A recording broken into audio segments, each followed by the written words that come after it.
You live right here on Pittsburgh CW. It's the Island Contracting Nightly Sports Call on the Bordas and Bordas Hotline. Bob Pompiani, Ron Cook, looking ahead to the Penguins postseason, which begins April 11th. They have 6 games left to try to close the gap on Washington. To me, it's unlikely at this point. They do have one head-to-head game, but they want to stave off third place oncomers like Philadelphia, or for that matter, any of these other teams. The Florida Panthers won again tonight, so they have 8 games left after tonight, and they could put on a little bit of a run here, so we'll see how it goes. In the meantime, let's get to the lines around. We're jumping tonight. We begin with Ray in Castle Shannon. Hey, Ray, how are you?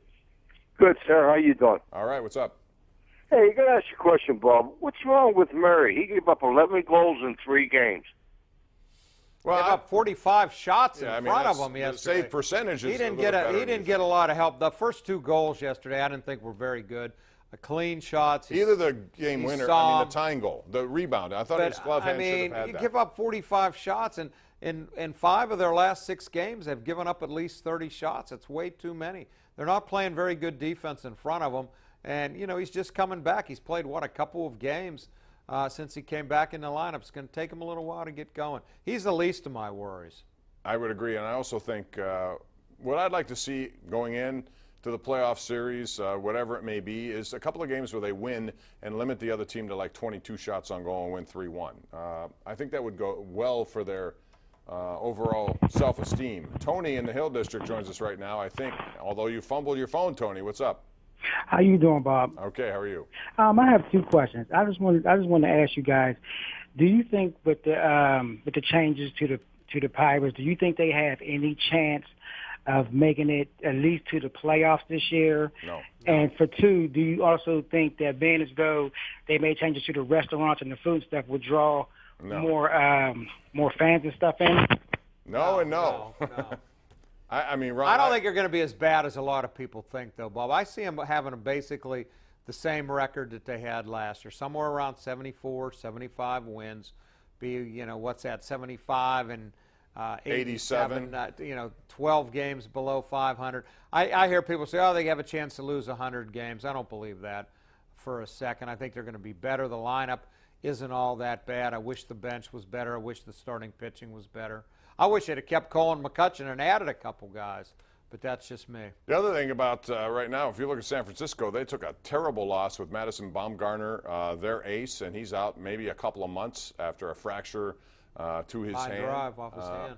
And that means I think their expectations are not that good either, and you may see them trade Andrew McCutcheon at the trade deadline if things don't go the way they have. Yeah, he's going to be a free agent, right? They may not want to have him. Who knows? Unless he's trade doing him as a really rental well. player somewhere. Right. Yep. They can afford it, so that's not going to be the issue. It's whether or not they want to keep him on a longer-term deal if they have no one else. And I looked at their system today, Ron. They don't have much else there at this point, but we'll see how it goes. It was a bad break on Bumgarner. It really was. And the thing about the Pirates, to me, I agree with you. I think if you look at their lineup, they should be able to, I still think it lacks power big time. And please pay no, attention to what you see in the minors or in the spring training baseball with 45 home runs as a team, and they lead all major leaguers.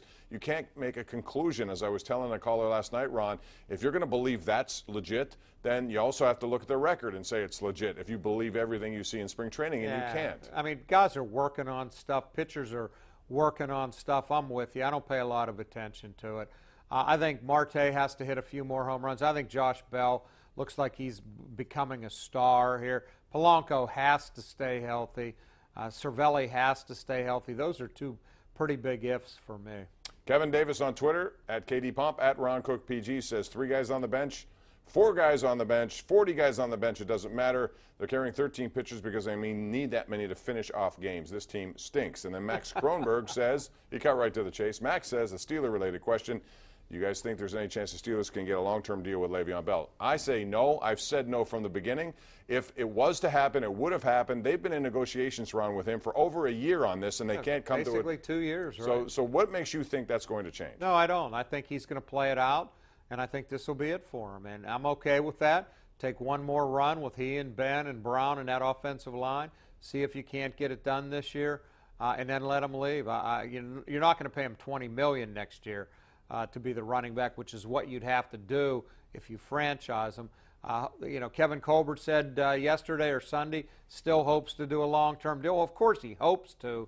Whether he's able to or not, I don't think it's going to happen. Mike Tomlin said today down at the NFL owners meetings that the Steelers will attend Lamar Jackson's pro day at Louisville, and he's a really high-end, at least production-wise, quarterback. A lot of people have their doubts about whether or not he can translate that into an NFL career, but they're interested in a few of these guys. So hypothetically, I've asked this before, Ron, I'll ask you again. If one of these guys comes down, and unexpectedly falls to where they draft, I realize they have a lot of other things, but what percentage of you tells me that they would take a quarterback? No, I don't want a quarterback now. Roethlisberger said he wants to play 2 or 3 more years. I want to help him win now. I want to help on the defense. I think the offense is loaded with Le'Veon coming back. The line's back. I like the receiving core. I think Martavis Bryant, I see Tomlin said today, expects him to come in with the right mindset. I want help on defense. I don't want to worry about a quarterback. Maybe next year, Le'Veon's going to be gone next year. Try to win 1 more with this offense and then draft somebody on defense to help out. We'll see how it goes. It just depends, too, to me, on whether or not there's somebody there that they really like. And if not, and if there's someone who intrigues them, it could be a running back. If they plan on losing Le'Veon Bell, they may have to draft a running back at some point. Still want help on defense. That's me. I agree, but I'm just throwing it out there. Let's go to Bob in Clearfield. Hey, Bob, how are you? Hey, thanks for taking my call, gentlemen. I also am disappointed with the sending down of Jose Osuna. He appears to be among those coming up through the minor league system of the Pirates, limited depth of the minor league system. He does seem to have some real upside potential. Hopefully he can master third base and bring a little bit of power into that lineup. But like the rest of the people, I don't see that. They seem to be so deficient in all aspects of the game. The expectations that clearly have to be is extremely low.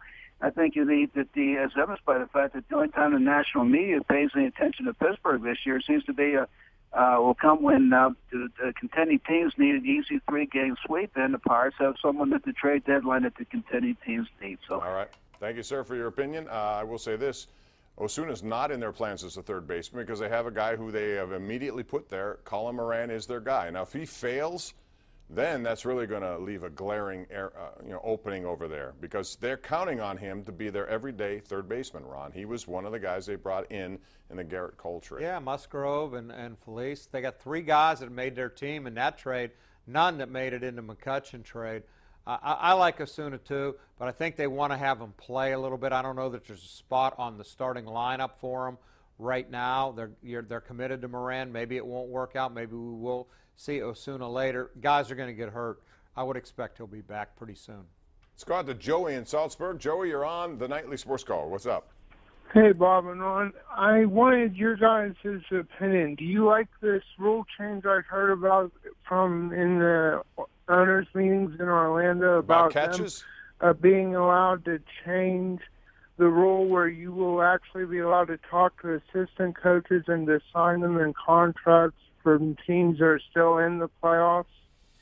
Yeah, I do. I mean, they can't work for their new team, but I guess they can do deals with them, is my understanding. A lot of teams that go to the Super Bowl, for instance, their coaches are kind of left in a little bit of a lurch. I'm all in favor of that. I'm okay with it. Yeah, I thought you were going to ask about the catch rule and trying to reduce. Don't have to take it to the ground anymore. Jesse James is a touchdown. So is Des Bryant. So is Calvin Johnson. Too late for the Steelers. Exactly, and that's because they were stubborn. They had that stupid language that didn't make sense, surviving the ground, which is applicable to a wide receiver but not a running back. It's completely stupid. I'm glad they finally sensed up and changed it. We have this tweet before we go to break from Wes Lang. He says, hey, is it possible to give a shout-out to Edmund Buchna, who is recovering, and he watches the show every night. Yes, Ed, how are you? Thank you very much for joining us every night. We do appreciate that, and we wish you all the best on your road back. We're going to take a break, come back with more right here on Pittsburgh CW.